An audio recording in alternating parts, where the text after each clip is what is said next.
So this presentation is going to talk about the problems of non-compliance in one particular sector, the waste electrical and electronic equipment sector, and in particular the problem of a lack of level playing field.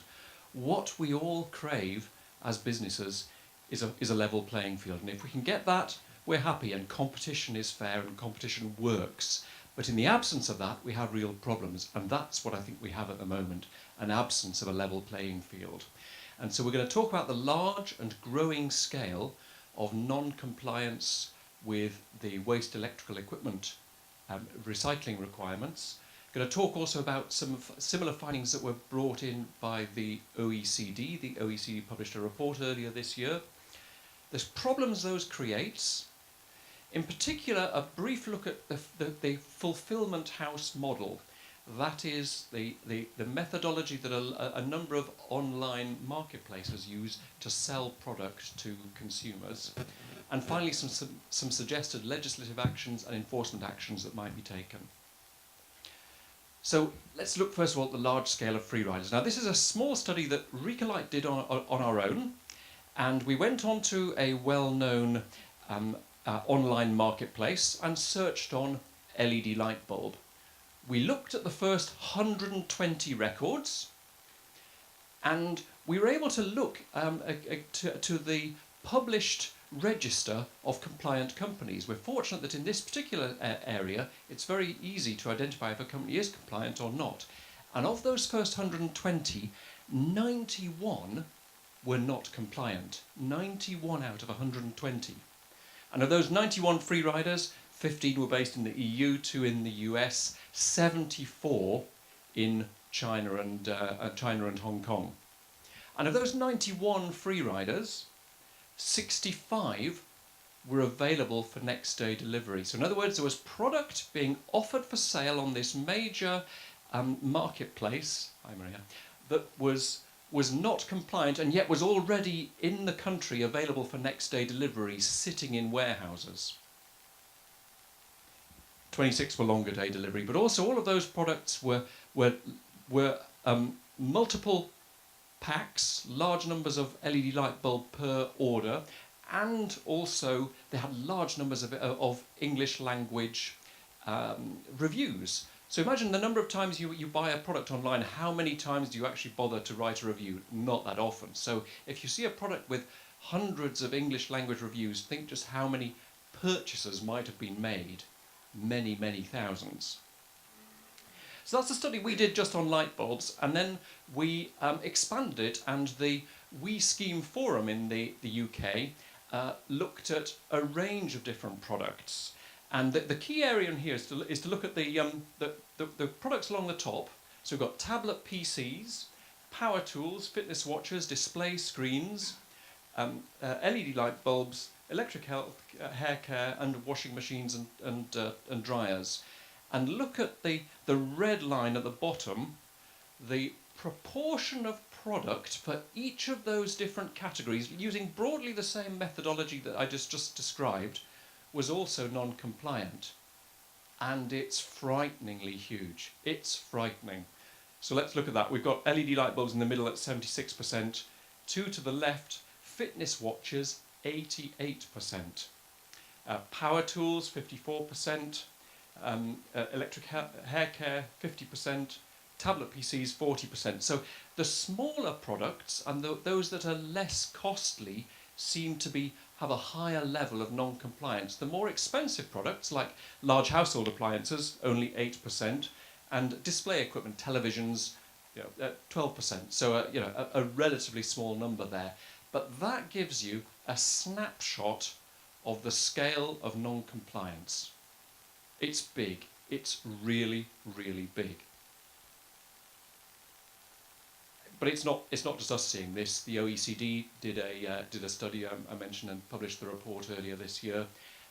They've estimated across all electrical products the non-compliance level is somewhere between 5 and 10%, but at a higher level for smaller products. And again, that reflects very accurately what the We Scheme Forum discovered in the United Kingdom. And the online sales are growing rapidly.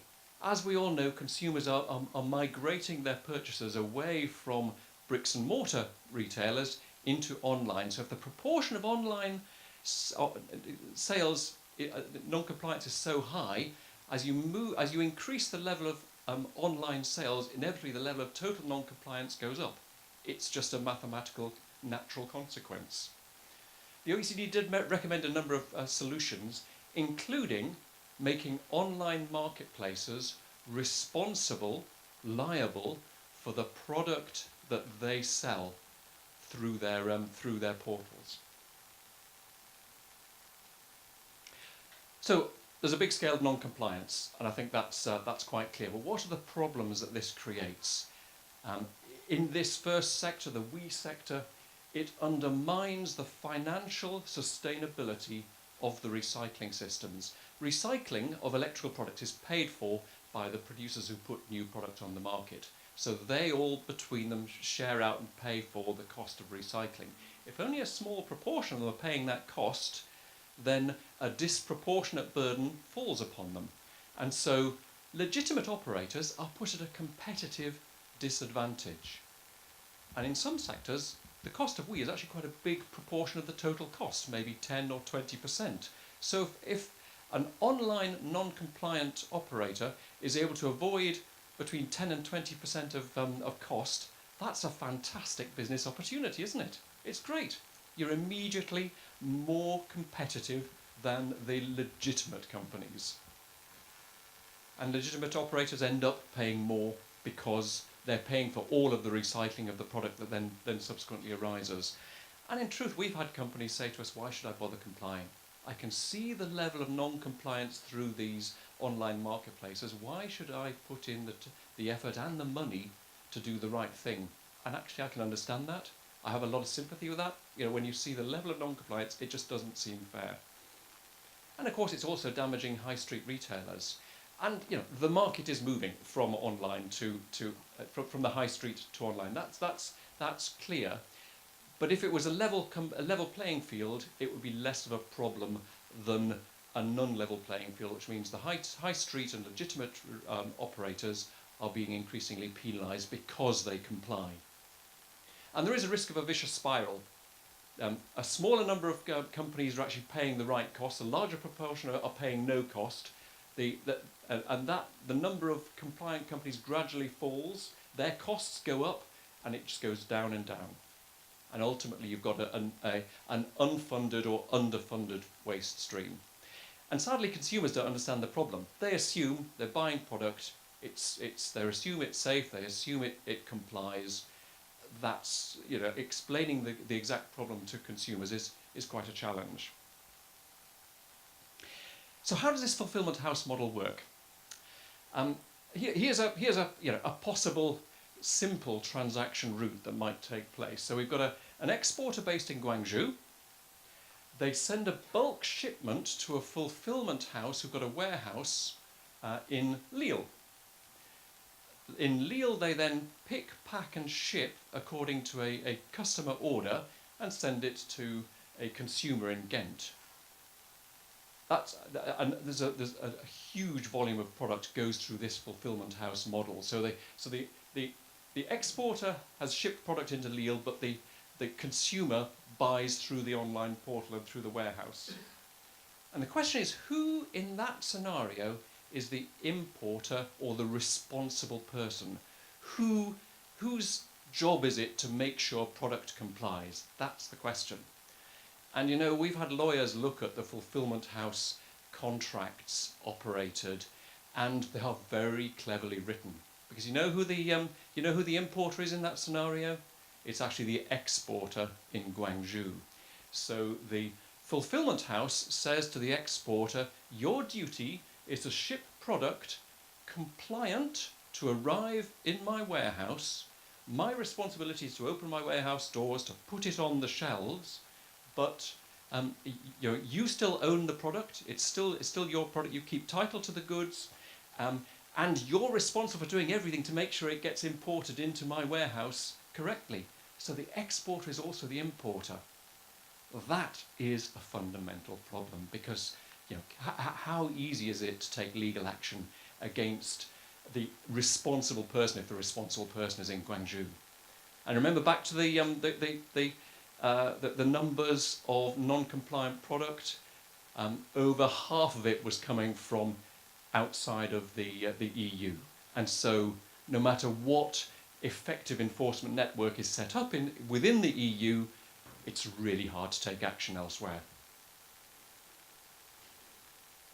And it's really important that products must comply with the regulations of the destination country. So equipment supplied into country A, into Belgium, needs to meet the regulations and obligations of Belgium. And it's true that extended police responsibility does require compliance with different different systems in different member states. That's the law. There are also some EU-wide compliance solutions available. Let's look at some solutions, though. As an immediate, it would be great to see more cooperation between compliance schemes and online marketplaces, and we'd love to see that happening and actually working together to find a solution. But obviously, a worked together solution is not the same as being required to comply with the law. In the long term, there have got to be amendments to directives, e-commerce directives, WE directives, others that make online marketplaces responsible for products sold.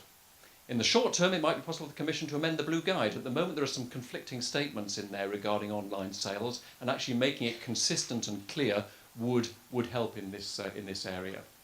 And finally, a few more short-term opportunities for member states. It would be quite possible for member states to try to set up voluntary arrangements to encourage compliance with individual marketplaces. That's being looked at in the UK at the moment. It can't be a long-term solution. In the long term, you can't encourage people to comply with the law just because they like to. Really, you encourage people to comply with the law because they have to. Amending national legislation to make online marketplaces responsible is quite possible now. There's nothing in the directive that prevents member states from doing that. There's nothing that would prevent member states from amending their legislation to make it possible to fine intermediaries who knowingly sell non-compliant product. And finally, they could even take legal action against the company based in Guangzhou. The company based in Guangzhou wouldn't turn up to the court, wouldn't defend their case, obviously. But once you've got a court judgment against it, is it then possible simply to seize goods from the online marketplace warehouse? Seize non-compliant goods. And when you start to disrupt non-compliance like that in a very practical way, it can have a big impact. So thank you very much. That's a kick-off for the afternoon, and I look forward to discussing it later on. Thank you.